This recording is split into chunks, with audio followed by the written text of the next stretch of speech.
Welcome to a brand new Whiteboard Wednesday video, and today we're talking about networking. This is a three-part video series that we're going to be exploring networking tips and techniques. Now, Whiteboard Wednesdays are still all about communication tips, and networking opportunities are experiences where we really need to be communicating with confidence and impact.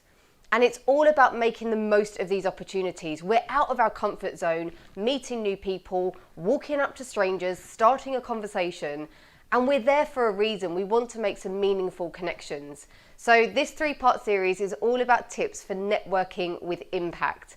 And to start the video series today, we're talking about being more read. And I've got my magic whiteboard here today to bring that to life. Probably my favourite whiteboard of all the ones that I do use. But here we go. So we're talking about being more read.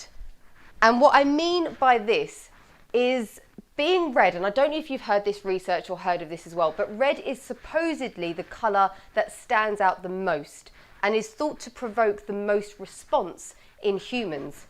Don't you know? So here I have my red pen today. But what I mean in terms of being more red is a three-step process to preparing and making the most of networking situations. The R, and I don't know if I've got enough space here, but the R is for research. So before any networking event, take the time to do your research on what the event's about, who might be there, and try to set some goals for that networking event. The research phase is really important. When we're back to in-person networking events, it can be quite tough because we're often in a rush on the way to an event, we jump straight in. But if we can just take some time to research the event, who might be there and who do we want to connect to, it's going to help make it as effective as possible. The E is then to explore. My whiteboard is not being favourable to me today, but here we go, explore, because I need to move that down. So this is about actually during the networking event, explore opportunities with different people. Networking isn't about quantity, hoovering up as many business cards as possible. It's about having quality conversations.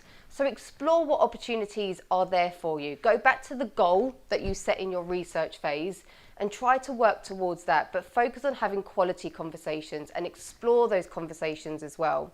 And then finally, the D, further down here, is deliver. And what I mean by deliver is making sure you're delivering on what you say to the people that you meet in these networking events. So if it's that you're going to follow up and introduce them to someone that you think might have a good connection, if it's going to send them some more details about something, make sure you're delivering on what you're saying you're going to do. This can be really difficult, but it sounds so easy. When we meet so many different people, we might forget, oh yeah, I met this person, I got their card, what was I going to do with them again? So make sure you're delivering on what you're saying you're going to. It might be that you just make a note on their business card of what you're going to send there and then. Connect with them there and then on LinkedIn, for example, drop them a message so you know what you're going to follow up on. It's a really key part of networking to keep those conversations and keep those meaningful connections going after the events. So that's part one of my networking tips series. Be more read, research, explore and deliver, and look out for part two of the series coming up soon. If you found this video useful, check out even more ways to upgrade your impact by subscribing to my YouTube channel.